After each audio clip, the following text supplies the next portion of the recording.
Let's understand the most important concept in any programming language, that is, variable. A variable is a named memory location. It means you give a name to some location in the RAM where one can store the values. The syntax of declaring a variable is you give the data type first and then the name of the variable.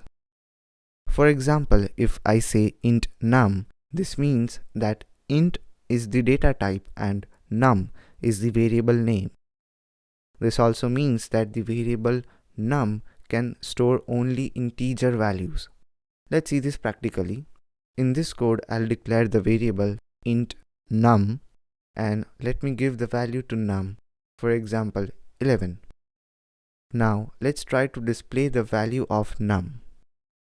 Let's run this code and you see that it displays num and not 11, that is the value. This is happening because variable should not be inside double quotes.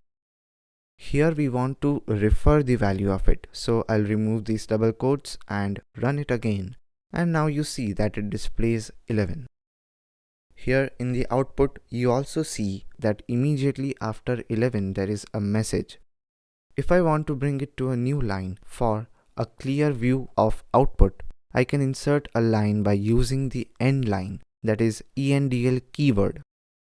And we will use the double less than sign, which is the insertion operator, and we'll run it again. And we have the perfect output.